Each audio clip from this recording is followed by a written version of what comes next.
1852, Norway. Children buried in ice until spring without explanation. The first thaw of 1852 came late to the northern valley of Skjorn.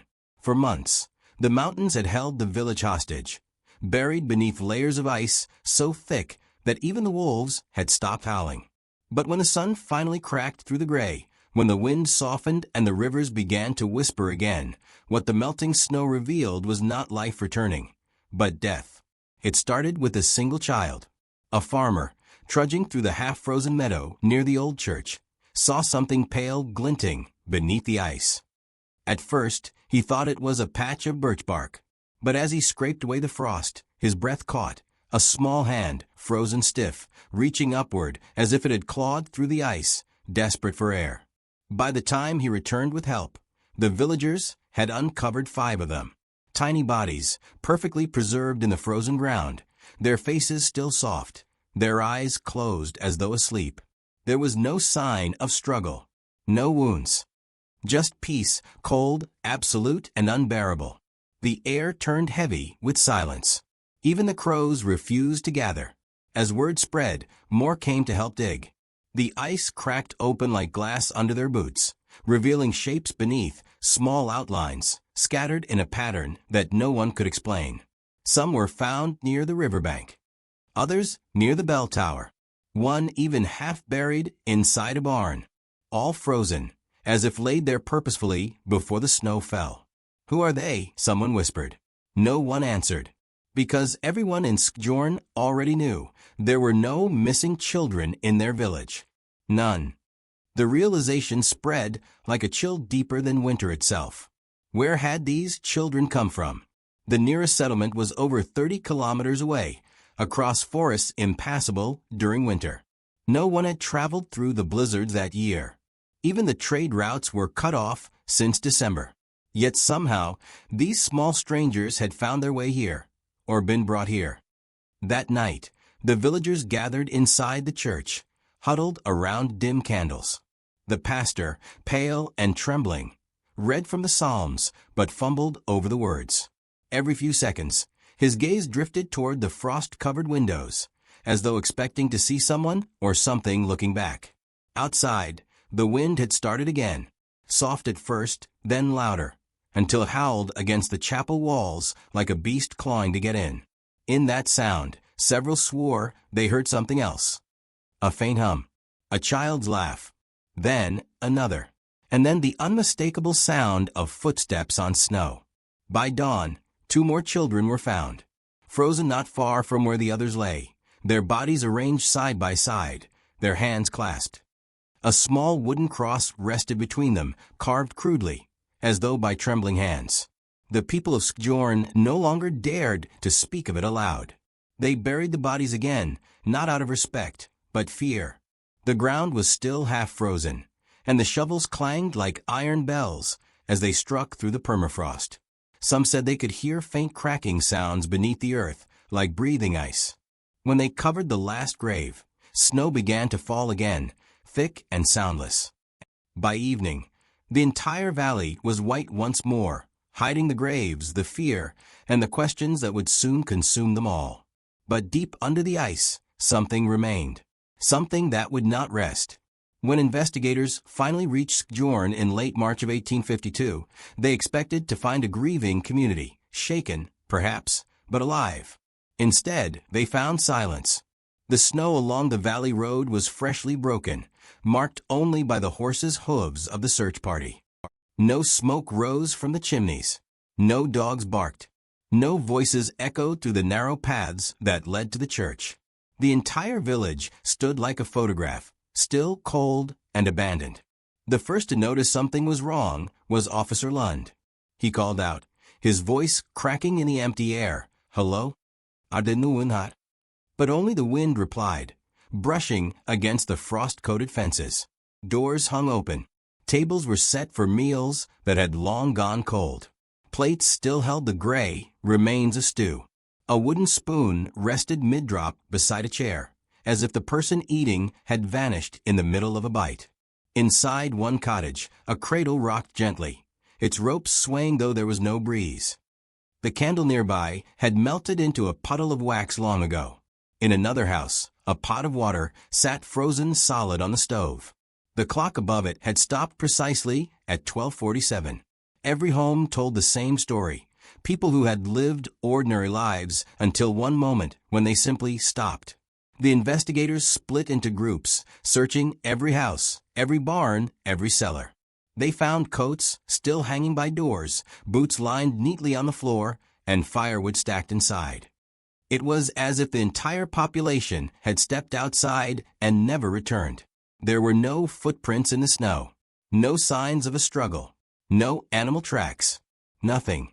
One of the men, a young constable named Erickson, entered the church. What he found inside chilled him to the bone. Every pew was empty except for the front row, where 7 Bibles lay open, their pages turned to the same verse, "And the children shall sleep until the thaw, and none shall wake them." It wasn't scripture. The words weren't part of any known passage, but written in the margins beside it, in the trembling hand of the pastor, were the initials of the children buried in the ice. Erickson stumbled back outside, pale and shaking. The others gathered, clutching lanterns as the light began to fade. From the mountain, the wind moaned low, long, hollow, and almost human. That night, the investigators camped near the church, too afraid to stay inside. They built fires that crackled weakly against the cold, the flames fighting the breath of the mountain air. Then, just after midnight, one of the men claimed to see movement in the distance. A faint figure, small, drifting slowly between the cottages. He shouted, running toward it, but when he reached the spot, there were no tracks. No sign of anyone. Just the soft swirl of snow, untouched and perfect. When morning came, another man was missing. His bedroll was empty, his rifle left leaning against a tree. The snow around the camp was undisturbed, no footprints, no drag marks, nothing to suggest where he had gone. Panic spread quickly. The men packed their equipment, ready to flee down the valley. But before leaving, Officer Lund turned one last time towards Skjorn. In the distance, smoke rose from a single chimney, the one belonging to the pastor's house. They hadn't lit it, and as they stared, something moved behind the frosted window. A shadow, small, slow, watching. Lund ordered them to leave immediately. No one argued. By the time they reached the next settlement, one of the men had gone completely silent, eyes blank, lips moving soundlessly. He was later found frozen beside a river crossing, hands clasped as if in prayer. Back in Skjorn, the snow began to fall again, and whatever had awakened beneath the ice was not done with them yet. Weeks passed after the investigators fled Skjorn, yet the valley refused to let go of its secrets. Even from neighboring towns miles away, people claimed they could still hear it, faint, fleeting, like whispers riding the wind. At first, the villagers of Hemnes thought it was imagination. The sound would come only at night, soft humming drifting through the forests, low and distant. But when children began waking in the dark, crying that they'd heard voices outside their windows, no one slept again. The elders called it Snowbarnas sang, the song of the snow children. It began as a lullaby, a tune mothers swore they recognized, though none could remember where they'd learned it. Simple, haunting notes that rose and fell like a prayer. But beneath that sweetness was something else, something colder. A rhythm too slow, too deliberate, like the heartbeat of the earth itself. One night, a trapper named Einar Johansson returned from the forest pale as frost. He said he'd followed footprints along the frozen river, small, bare ones, leading toward the mountains. He thought some poor lost child had wandered off from a nearby village. But when he caught up to them, he realized the prints weren't pressed into the snow. They were pressed up from beneath it. No one believed him, until he showed them the sketches he'd made. Tiny feet, perfectly formed, emerging from ice that had never been broken. That same week, a storm swept through the region, blanketing everything in silence again. And when it cleared, new stories began to spread. Hunters claimed they'd seen shapes under the frozen lakes, small silhouettes, motionless beneath the glassy surface. A shepherd swore he heard children laughing near his cabin, though his flock was miles from any road. And a postman traveling the northern route said he'd glimpsed a figure standing in the middle of a frozen field. A girl, barefoot, her skin white as snow. When he called out, she smiled, then slowly sank into the ice without leaving a ripple. By spring, fear had settled like frost across every doorstep. A group of townsmen rode toward Skjorn to see the truth for themselves. They reached the valley after 2 days' journey and found it again under deep snow. Only the church spire showed through the drifts, leaning half-buried, like a gravestone marking the whole village. The men didn't enter. They didn't dare. But they said they heard something coming from beneath the snow, a sound that froze their blood. Children's voices. Dozens of them, laughing. They left before sunset, their horses stumbling in panic through the ice. When they reached home, one of them, a strong, stoic man named Halvard, began to cough violently. By morning, he was dead, his body cold to the touch, though he'd slept beside a fire. Before he died, he told his wife one last thing. He'd seen a figure at the edge of the forest, a man in black robes kneeling in the snow, digging with his bare hands. He said the man had no face. The local papers dismissed the tales as superstition, mountain madness brought on by long winters and isolation. But not everyone laughed. The clergy sent envoys north, and the government quietly dispatched a second team to Skjorn, this time with soldiers. None of them returned. The valley was abandoned after that. Maps stopped marking it. Routes were redrawn to avoid the region entirely. For decades, the name Skjorn was spoken only in whispers, usually followed by a quick prayer and the sign of the cross. Still, on the coldest nights, when the fjords freeze over and the wind drifts down from the mountains, people say the voices return. Soft, playful, calling for someone to come and play beneath the snow. When the second expedition vanished without a trace, the authorities declared Skjorn a forbidden zone. But in 1861, nearly a decade after the tragedy, a merchant caravan crossing the northern route reported finding a half-buried building near the valley's edge. It was the church. Time and snow had nearly devoured it.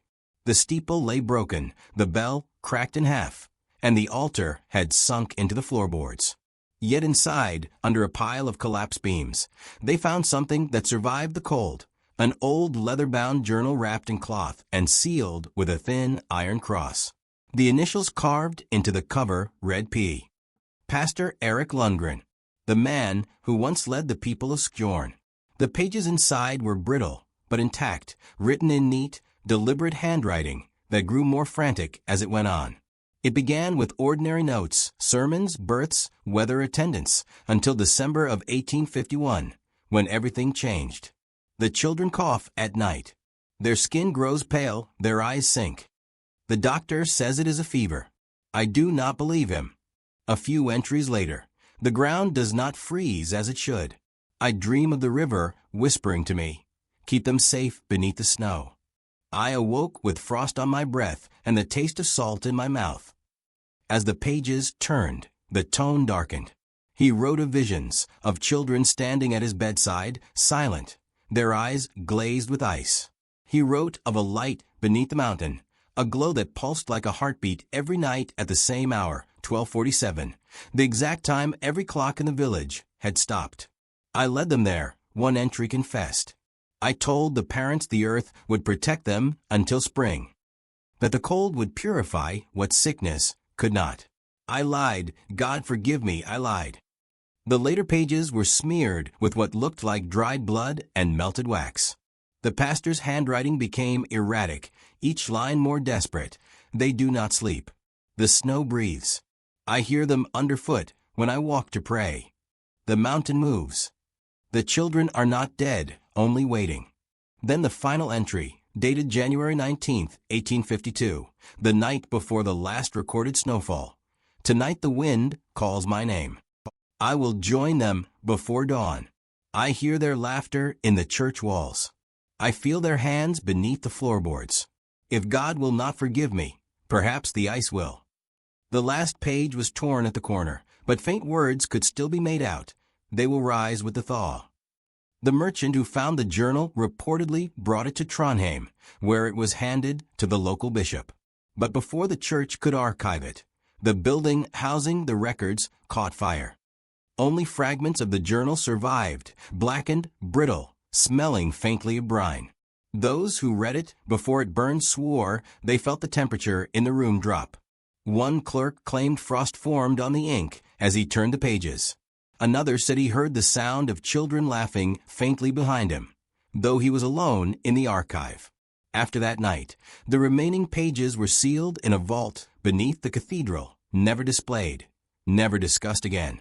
But one archivist, years later, wrote a brief footnote that survived in the church registry. The handwriting changes near the end. It is not the same man who wrote the last entry. And in the lower margin of that note someone, perhaps the archivist himself, had added a single word in trembling pen, returned. Before the winter of 1851 descended on Skjorn, the sickness had already begun its quiet work. It started with the youngest. Parents thought it was the cold, a seasonal fever that left children pale, shivering, and weak. But soon something strange happened. Their skin grew so cold it burned to the touch. Mothers would wrap them in wool and furs, only to find frost forming along their lashes, their lips turning blue even beside the fire. The doctor, a traveling physician named Dr. Soren Valvik, was summoned from a nearby parish. His notes, later found among government archives, described symptoms he could not classify. Pulse faint but steady, breath shallow, body temperature drops unnaturally low. They speak in whispers, complain of singing in the snow outside their windows. At first, he thought it was an epidemic, a respiratory contagion born from damp cellars and poor nutrition. But when he attempted to move one of the sick children into town for treatment, the child began to convulse violently as soon as they crossed the frozen bridge leaving the valley. Her skin blanched white, her veins turning a deep blue. She died before reaching the next mile marker. The body never thawed. Dr. Valvik wrote that the girl's pupils had crystallized, as if the frost itself had taken hold inside her. He ordered all travel from Skjorn suspended. No one left. No one entered. Then came the whispers. The villagers began to speak of an old sickness, a curse once recorded in the parish histories from 2 centuries prior. It was called Koldsbarn, the Cold's children.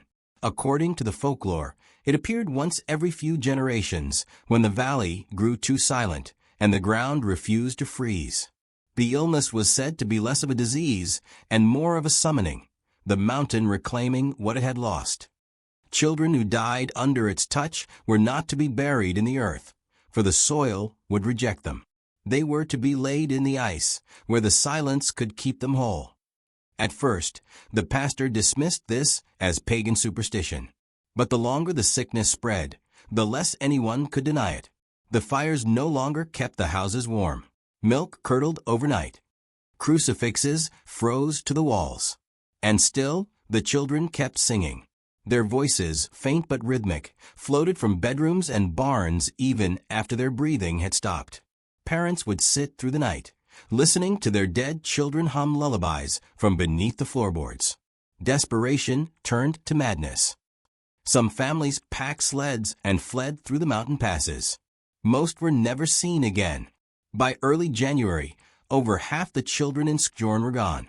The doctor's journal ended abruptly that same week with a single unfinished sentence: "The bodies will not decay. I have tried fire," and the line cut off. No other pages were found. But there was one final report written by a midwife named Ingrid Soder, dated just before the last snowstorm. They asked me to help with the burials. The ground was too hard, so we placed them where the ice ran deep, near the old riverbank. The pastor said it would keep them safe until spring. I could not look at their faces. They looked as though they were listening.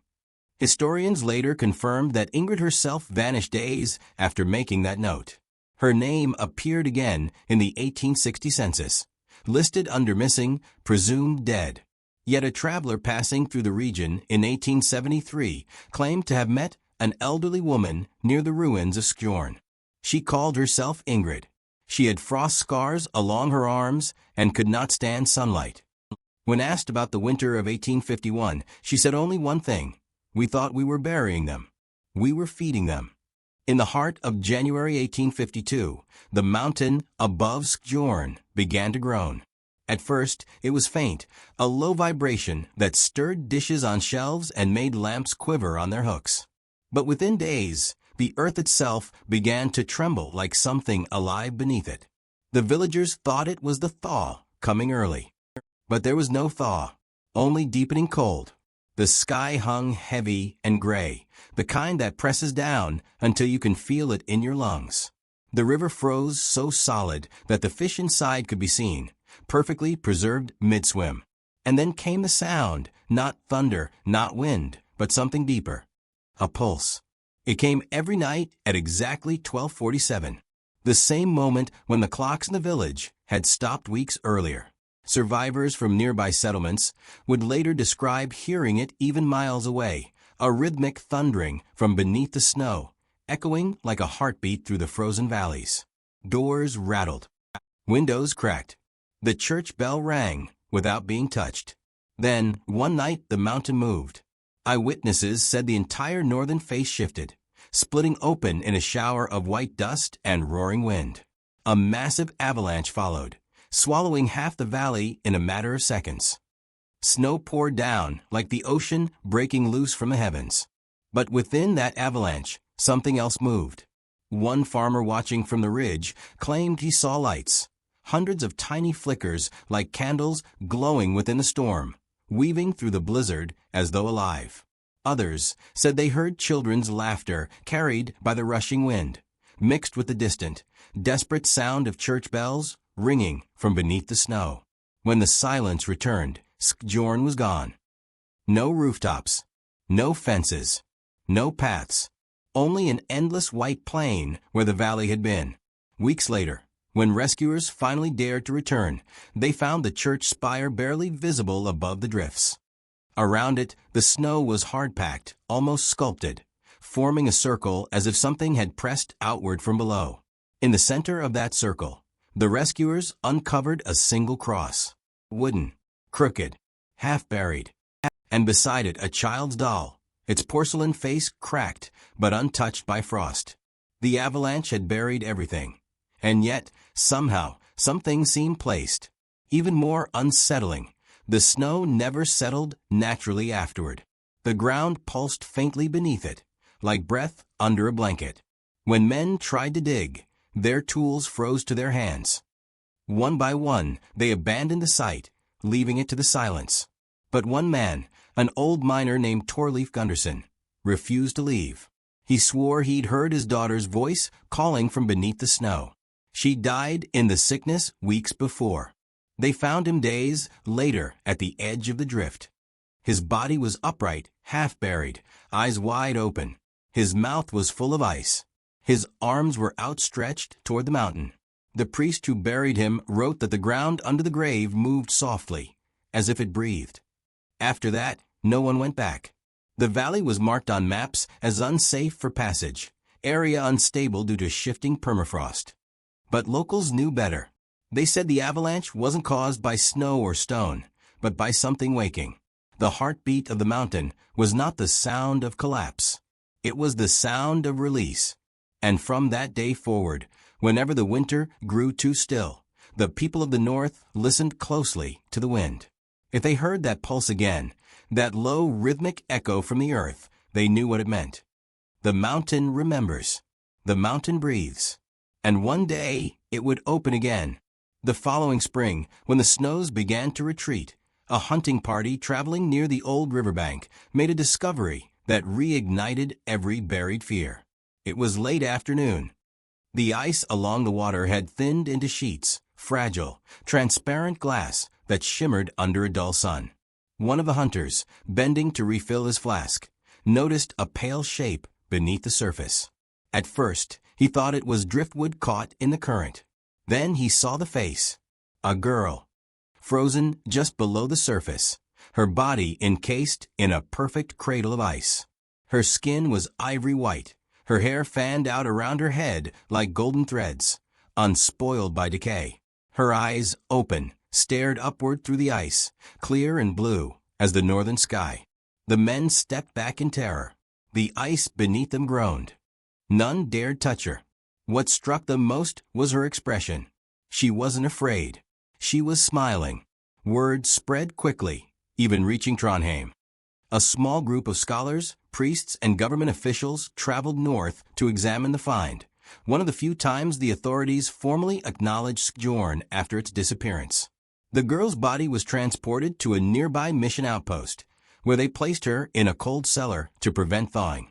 Dr. Knut Hallberg, a physician from Oslo, recorded his observations meticulously. His notes, preserved in the National Archives, remain one of the strangest medical reports in Norway's history. No sign of decomposition. Vital organs intact.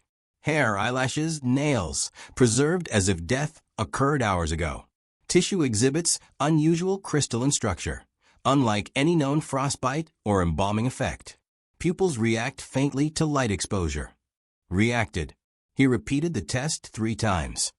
Each time, when he shone his lantern directly into the girl's face, her pupils constricted. Slightly, slowly. Hallberg, a rational man, refused to write what he saw next, but one of his assistants did. In a private letter later recovered from his estate, the assistant claimed the girl's lips parted during the examination, as though she were trying to speak. A thin crack appeared in the ice around her mouth, and a faint sound escaped, a single note, high and trembling, like a child humming through glass. The staff fled the cellar. When they returned hours later, the temperature had dropped by 10 degrees. Frost had spread across the walls, forming patterns that resembled handprints. That same night, one of the nuns keeping watch vanished. Her footprints led to the storage chamber where the girl lay. There, the guards found the door wide open and a puddle of water on the floor. Yet the ice coffin was untouched, sealed as before. Only one thing had changed. The girl's head was turned, facing the doorway. Within a week, the officials ordered the body removed and sealed in an iron chest. It was taken by sled toward Bergen for study. But somewhere along the route, the convoy disappeared. 2 weeks later, villagers found the sled overturned in the forest, the horses dead from exposure. The iron chest was missing. Only one witness claimed to have seen it again, a fisherman near the fjord coast. He told of a wooden crate washed ashore at dusk, half buried in seaweed. He pried it open, expecting valuables. Inside he found nothing but water, and a small silver locket floating at the bottom. When he opened the locket, he froze. Inside was a faded sketch, not of the frozen girl, but of the pastor Skjorn, smiling faintly beside a group of children. One of them was the girl herself. The fisherman kept the locket for one night before throwing it back into the sea. He said he could hear voices whispering from inside it when he tried to sleep. The waves carried it away, glinting under the moonlight, spinning slowly as if carried by unseen hands. And for years after, people claimed that on clear nights along the fjord, you could see her, the girl with blue eyes, standing just beneath the ice, waiting for the next thaw. Long before the sickness, before the first snow buried the valley, the people of Skjorn had seen newcomers arrive, quiet travelers who came from the south just as the auroras began to dance. They said they were scholars, astronomers studying the northern lights. 3 men and 1 woman. All wore long wool coats, their accents not quite Norwegian, soft, deliberate, perhaps German or Austrian. They carried no trade goods, only instruments, brass telescopes, wooden cases of glass lenses, and journals filled with strange sketches of the night sky. At first, the villagers welcomed them. Visitors were rare that far north, and the strangers paid generously for food and lodging. They took up residence in the old hunting lodge near the edge of the valley, a dark timber building overlooking the river, where the first children would later be found. But it didn't take long for the whispers to start.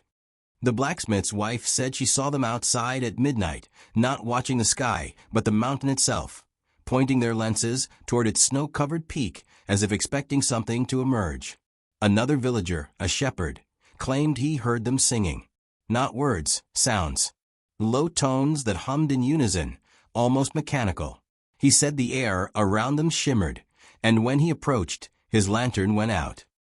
The pastor, still the young and earnest Eric Lundgren then, visited the lodge to greet them formally. His journal would later record the encounter in his early, polite handwriting. They asked about our winters, about the soil, and most oddly, about the children. One of them, a tall man with silver eyes, asked if the river ever freezes clear enough to see what sleeps beneath. I told him it was only rock and water. He smiled and said, "Not always." Over the following weeks, strange things began to happen in the valley. The northern lights, normally green and graceful, turned red, streaks of crimson pulsing across the sky like veins. The livestock grew restless. Milk soured. Candles flickered with blue flames. Then came the hum. Every night, the same tone, faint, metallic, like the vibration of a distant bell, drifting from the direction of the lodge. Children woke crying, clutching their ears, saying it hurt their heads. The villagers confronted the strangers. The woman among them, pale and quiet, stepped forward to speak. She told them their work was scientific, a harmless experiment with magnetic instruments. She promised they'd leave before the next snow. They did not. When the first frost came, they vanished. The lodge stood empty, doors open, a fire still burning low in the hearth. Instruments lay scattered across the floor. But the strangest thing was what they left behind, a circle carved into the floorboards, its edges burned black. At the center of it lay 7 stones, perfectly round and cold as ice, arranged in a spiral that pointed toward the mountain. The pastor took one of the stones. He wrapped it in cloth and hid it beneath the church altar, believing it cursed. When the sickness began weeks later, he wrote in his journal, "The stones hum when the wind blows from the mountain. The children say they can hear them calling." Historians would later try to trace the identities of the travelers. No record existed of astronomers registered in the region. No names matched any university in Europe. One photograph, dated the following year from a port in Hamburg, shows a group of 4 people boarding a ship to the Arctic Circle, their faces blurred by motion. One of them appears to be the same silver-eyed man. The ship was never heard from again. But when fishermen found debris near the coast months later, they discovered a wooden crate among the wreckage. Inside were notebooks sealed in wax. Every page was ruined by salt water, except one. On that single surviving page, beneath a rough sketch of a glowing mountain, were written 4 words in German. Sie schlafen im Eis. They sleep in the ice. By the time the first bodies were found, the villagers had stopped asking why the children died. They only asked what to do with them now. The sickness had already taken so many. Families were broken. The pastor's voice was gone from the pulpit, and the snow had sealed every road out of Skjorn. The dead could not be buried. The ground was too hard, frozen like iron. So the elders turned to the old ways. These were traditions never spoken of in daylight, things whispered only when storms screamed through the valley. They called it the winter sleep. According to legend, long before Christianity reached the mountains, the people of Skjorn had practiced a ritual to preserve innocence through the dark season. When a child died in winter, they believed the soul could not find its way to the afterlife until spring, unless the body was returned to the ice. The ritual was meant to protect them from a hunger in the wind, a spirit that fed on unburied souls. No one alive had performed it for generations until that year. The first to suggest it was old Marta Dallin, the midwife who had delivered half the children in the valley. When her own granddaughter died, she wrapped the little girl in linen, placed coins over her eyes, and carried her to the frozen river. There, by candlelight, she cut a hole in the ice and whispered prayers in a language no one else knew. The next morning, she told the others that the child's face looked peaceful, as if she were only sleeping. So one by one, the villagers followed. They carried their children to the river, wrapped in blankets and white cloth, and laid them beneath the surface, where the water ran slow and clear. Some placed toys beside them, carved horses, little dolls of straw. Others just stood there in silence as the ice began to close. They did not cry. By the second week, the ice had turned milky. Shapes could still be seen beneath, tiny hands, pale faces, drifting like ghosts beneath the surface. The river became a graveyard no one spoke of, and every night, the villagers lit candles along the banks, watching their reflections flicker in the dark. Then came the night of the red aurora. The pastor's journal, recovered years later, described it. The sky bled.